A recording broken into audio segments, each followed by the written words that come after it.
Hello everyone, and a very good day to all of you wherever you are in the world. So this is Dr. Abdul Momin from the beautiful capital city of Islamabad from Pakistan. So I am here today to present my research, which was titled as Iron Fortificants and Prebiotics Significantly Improve Serum Folate Levels in Iron Deficient Women of Reproductive Age. So we will basically go according to this map. We will start off with the introduction, followed by review of literature, materials and method. Then I will very briefly discuss the results, and then conclusion and recommendations. So starting off with the introduction, so as all of us know that the current world population is 7.7 billion and it is growing at a rate of 1.4% at the moment, and according to the projections, it is expected or anticipated that the population will reach a figure of 8 billion by the year 2030, which is only 9 years away from now.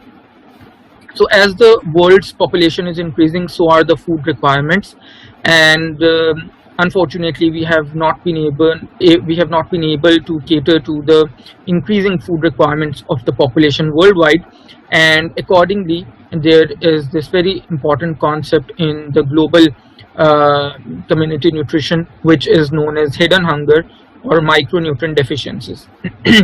So this particular hidden hunger term refers to the deficiencies of vitamins and minerals, and according to an estimate, approximately 2 billion population of the world is currently suffering from micronutrient deficiencies, which definitely is a huge number, and this is one of the most important public health issues worldwide these days.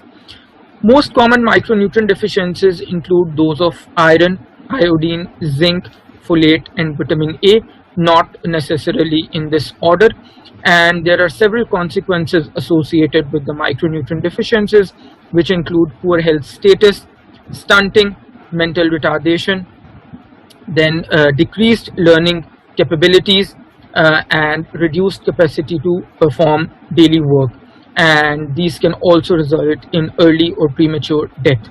Well, any individual can be affected from micronutrient deficiencies. However, there are certain age groups which are most vulnerable with regards to micronutrient deficiencies, and these age groups include infants, under 5 children, women of reproductive age group, and pregnant and lactating women, and definitely we cannot ignore the elderly cohort in this as well.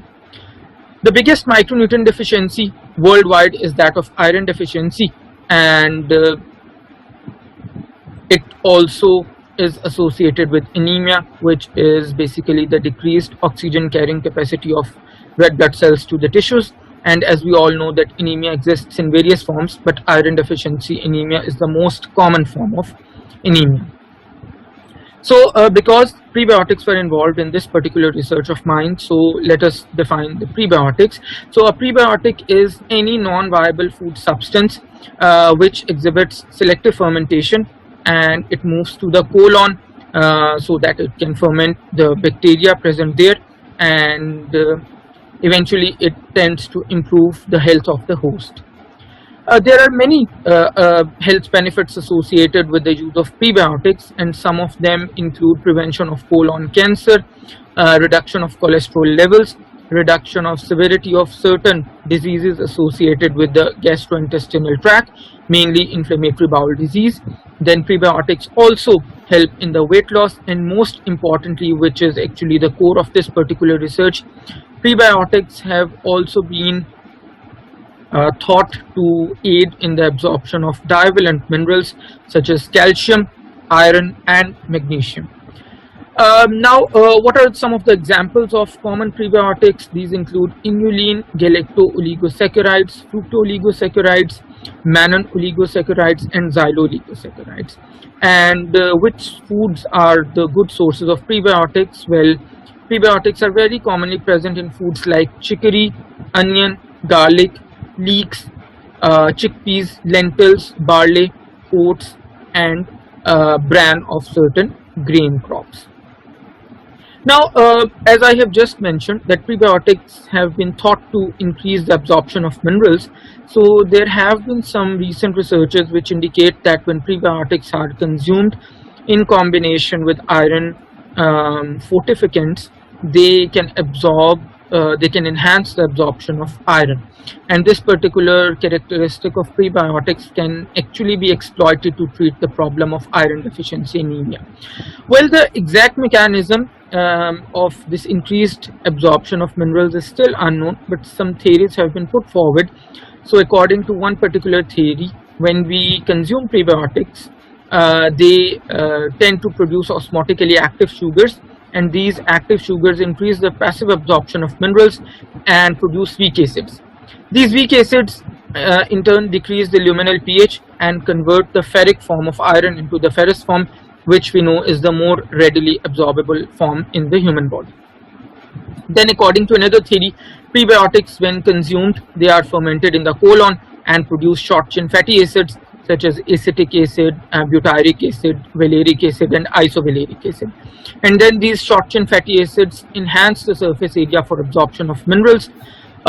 This is how this theory suggests this mechanism. Then another theory suggests that when prebiotics are consumed, they increase the expression of genes which are involved in the regulation of iron. So these are a few theories related to this mechanism.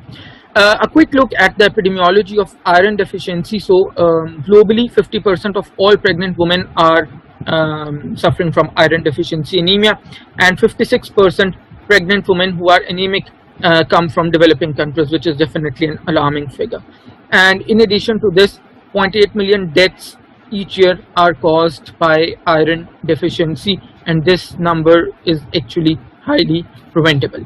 Situation in Pakistan is also quite worse, where approximately 45 to 50% women of reproductive age suffer from iron deficiency. According to the National Nutrition Survey of 2018-19, which is the most recent National Nutrition Survey held in our country, approximately 41.7% women of reproductive age are anemic. Now, talking about the prevention and treatment of iron deficiency, there are four major prevention strategies as put forth by the World Health Organization, and these include food fortification, dietary diversification, iron supplementation and biofortification.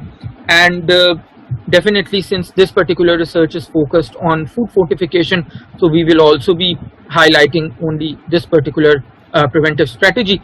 So food fortification is defined as the practice of increasing the content of an essential micronutrient. It could be either a vitamin or a mineral in a particular food, so as to improve the nutritional quality of the food and to provide a public health benefit. So different foods are used as fortification vehicles. Most common among these fortification vehicles are wheat flour. Then we also tend to fortify juices, oils, milk and dairy products, and infant formulas as well. Cereals, however, tend to be most recommended as fortification vehicles because cereals, number one, these are the staple food in several countries across the globe. Then these are cost effective to be fortified. They have got better acceptability from the consumer's perspective, and lastly, they have very low incidence of toxicity. The objective of our current research was to probe the synergistic effect of two prebiotics, that is inulin and galacto-oligosaccharides, and two iron fortificants, that is sodium iron EDTA and ferrous sulfate, on serum folate levels in iron deficient women of reproductive age. So for this purpose, a double-blind randomized controlled trial was designed, and our study was 12 weeks long.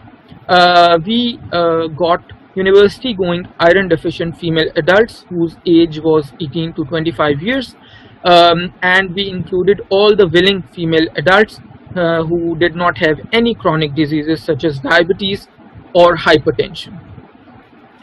Those university going female adults were excluded from our study who were either married or who had been suffering from chronic diseases or who had already been taking iron or prebiotic supplements.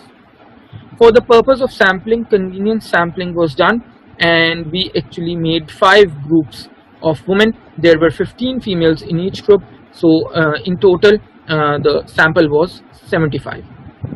As far as the experimental protocol was concerned, we took the wheat flour as the fortification vehicle, and the fortified wheat flour was prepared on weekly basis and accordingly distributed to all the study participants. Participants were advised not to drink tea or coffee within 30 minutes after consumption of the fortified wheat flour, as it has certain anti-nutrients which tend to decrease the absorption of iron. Then blood samples were taken from overnight fasted women after every 4 weeks up to 12 weeks. So in total, blood samples were taken at 4 different times: baseline, 30 days, 60 days, and 90 days. This was our treatment plan. So as I have already mentioned, we made 5 groups of women. So group G1 was given inulin at a dose of 963 mg per kg and NAFE-DTA at 10 ppm. Group G2 was given inulin at the same dose, while NAFE-DTA was given at a dose of 20 ppm. Group G3 was given GOS, galacto-oligosaccharides, at 963 mg per kg along with 15 ppm ferrous sulfate, and group G4 was again given GOS at the same dose along with 30 ppm of ferrous sulfate.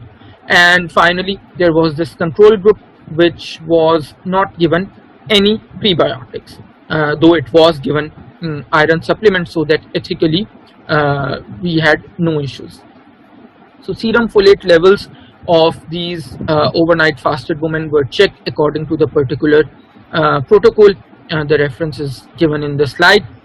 For the statistical analysis, we used Minitab version 17.0, and the significant levels were taken at p-value less than 0.05. Factorial design was used, and the results were presented as means plus minus standard deviations. All the ethical formalities were ensured. The ethical approval of the study was taken from the Institutional Review Committee for Biomedical Research, University of Veterinary and Animal Sciences, Human Trials Division. And then furthermore, the trial was registered at clinicaltrials.gov, which is the world's largest clinical trials registration body. And moreover, informed written consent was also taken from all the study participants. So very briefly, I would like to discuss the results over here. So as you can see from this particular table, the mean square values for serum folate levels indicate that in terms of groups, study intervals, as well as interaction between groups and study intervals, serum folate levels, the mean squares for serum folate levels were significantly different. So this particular table indicates the change in serum folate levels from the baseline to 90 days. So as you can see in this particular table, highest values of mean serum folate levels were obtained by the group G1, followed by the group G4, and then group G3 and group G2. What is significant in this particular table is the fact that, as you can see, all the 4 treatment groups, their serum folate levels were significantly improved from the baseline to the 90th day of the study, which indicated that when these study participants consumed prebiotic and iron fortified wheat flour, their serum folate levels were significantly improved. And as you can see, as expected in the control group, serum folate levels were not significantly increased. So a few recommendations based on this particular study: that all the stakeholders should be involved to address the important public health problems such as that of iron deficiency anemia in Pakistan. Then the government should make it mandatory for all the wheat flour mills to employ a qualified nutritionist who can ensure that the wheat flour is continuously fortified with iron as well as prebiotics. Then thirdly, more focused research studies need to be planned and undertaken, which can effectively address the problems such as iron deficiency anemia in Pakistan as well as globally. And then here are a few references which were used in the preparation of this particular PowerPoint. So if you have any questions, you are most welcome to ask. Thank you so much.